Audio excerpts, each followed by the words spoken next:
Asian Americans and Pacific Islanders, or AAPIs, have served in the United States military in nearly every armed conflict since the founding of our nation. Yet, where are they in the pages of our history?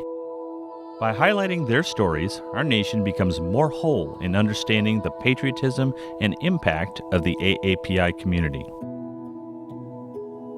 The story goes all the way back to the Battle of New Orleans during the War of 1812, where Filipinos joined the U.S. Army in manning defensive batteries against the British.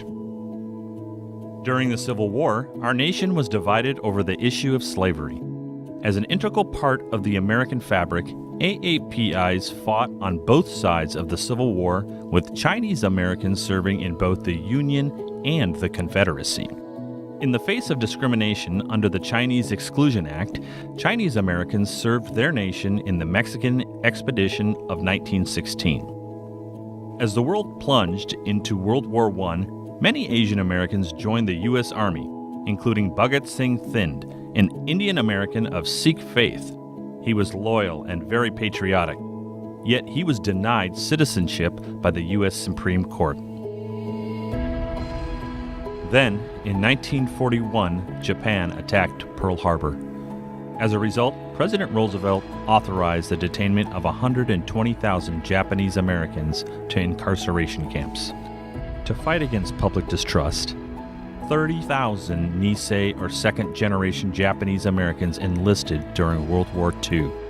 The 100th Infantry Battalion and later the 442nd Regimental Combat Team remains the most decorated unit in U.S. military history.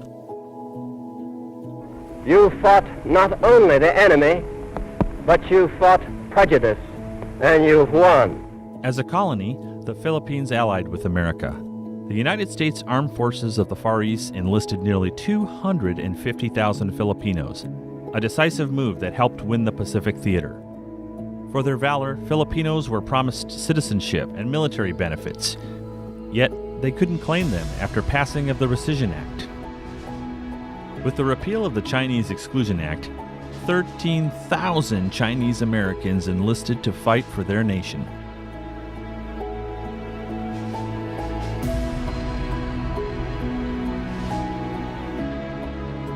The Women's Army Corps also recruited Chinese and Japanese Americans to support military intelligence efforts. Hazel Ying Lee broke gender and ethnic barriers as one of the first Chinese Americans in the Women Air Force Service pilots.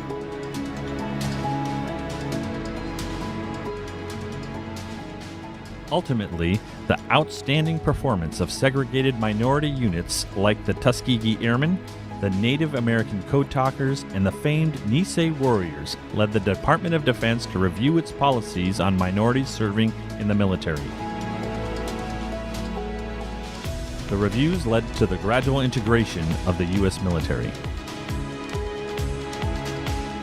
After World War II, a large number of AAPI recruits and combat veterans continued to serve with fervor. U.S. military bases in the Philippines recruited Filipinos. At one point, there were more Filipinos in the U.S. Navy than the Philippine Navy. In the Korean War, Major Kurt Chuen Lee and Colonel Young Ok Kim broke barriers of segregation by respectively becoming the first Marine officer of Chinese descent and first Korean American to lead the combat battalion. In the 1950s and 60s, AAPIs assumed greater roles in acceptance in American society and culture. Medal of Honor recipient and World War II hero Daniel K. Inouye was elected to the U.S. House of Representatives and later became a U.S. Senator.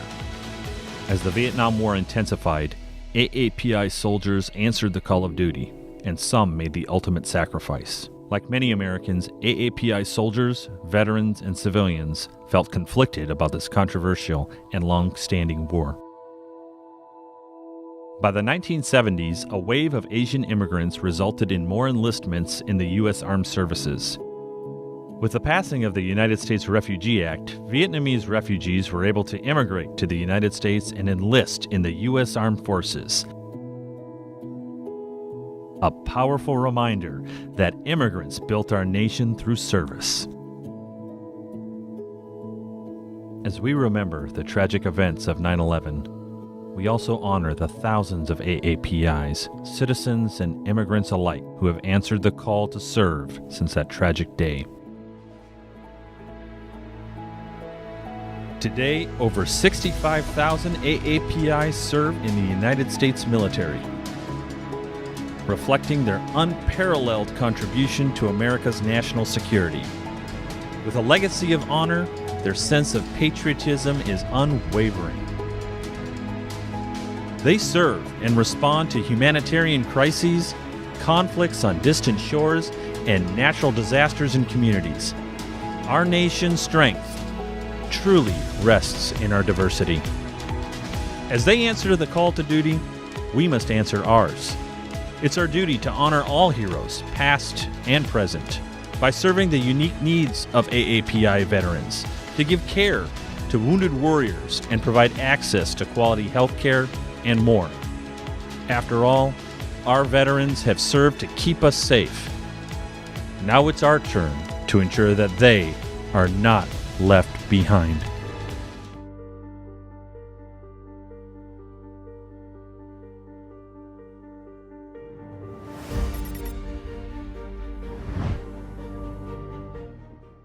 After gaining independence from France in 1954, the Kingdom of Laos formed the Royal Lao Army, the nation's first unified military force.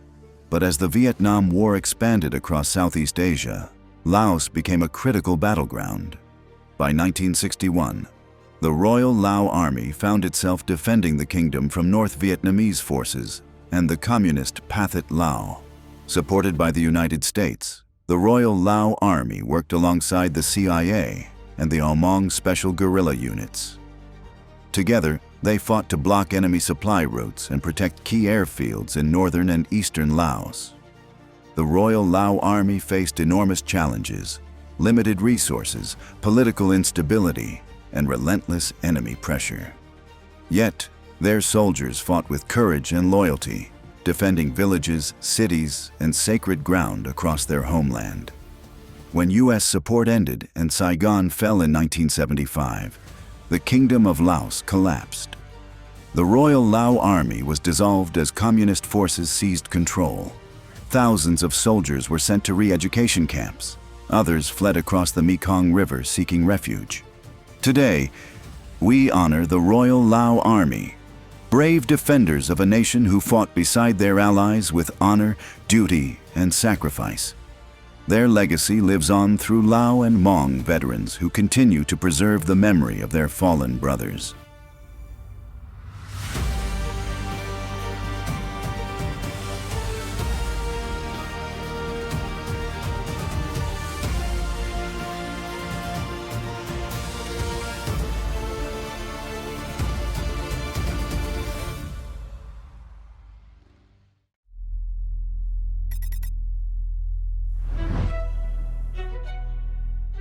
Born in the shadow of the Cold War, the Republic of Vietnam, South Vietnam, stood as America's ally in the fight against communism.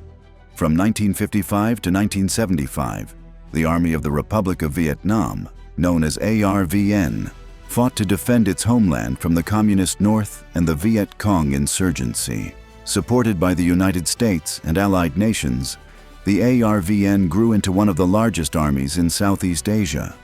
Together with American troops, they fought side by side in fierce battles across the Mekong Delta, the Central Highlands, and Hughes City.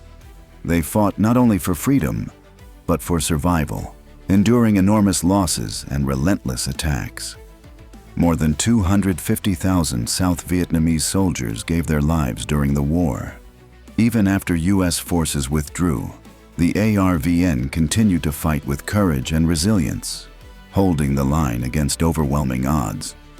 When Saigon fell on April 30th, 1975, the Republic of Vietnam came to an end. Many soldiers were captured, imprisoned, or fled by boat in search of freedom. Today, we honor the soldiers of the Republic of Vietnam, loyal allies of the United States, whose courage and sacrifice will forever be remembered.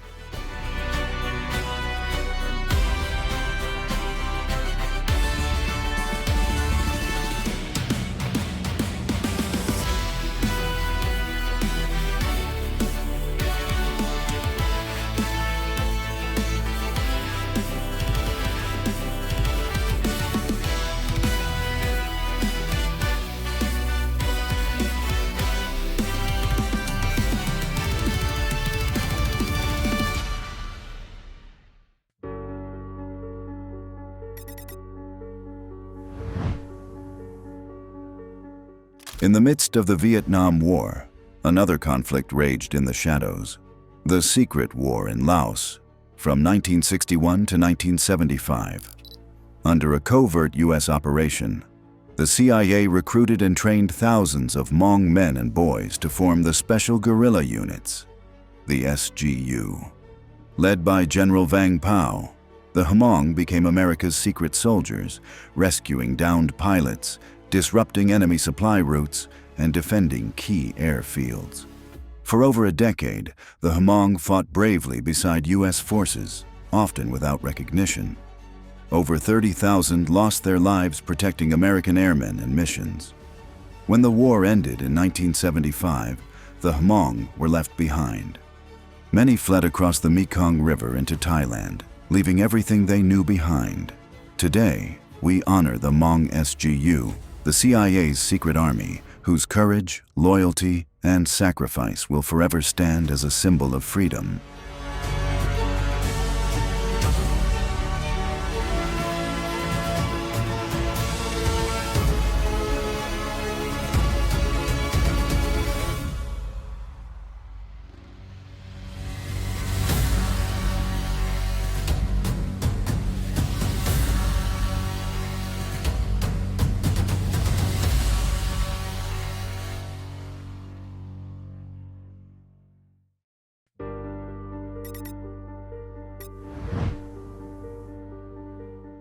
In 1970, Cambodia was thrust into war. When the government of Prince Norodom Sihanouk was overthrown, the Khmer Republic was born, and its soldiers became the defenders of a nation at the crossroads of history. The new Khmer National Armed Forces, known as FANK, faced the invading North Vietnamese Army and the rising Khmer Rouge insurgency. With U.S. and South Vietnamese support, Cambodian soldiers fought across jungles and rice fields to protect their people and preserve their independence. Despite courage and determination, FANK faced overwhelming challenges: limited weapons, constant air raids, and a war spreading on every front. Yet they stood their ground, defending Phnom Penh, Kampong Cham, and countless villages under fire. By 1975, the war reached its tragic end. When Phnom Penh fell, many FANK soldiers were captured or executed by the Khmer Rouge. Others fled as refugees, carrying memories of lost comrades and a homeland in ruins. Today, we honor the Khmer National Armed Forces, the brave men who stood for freedom, loyalty, and courage amid the storm of war. Their sacrifice will never be forgotten.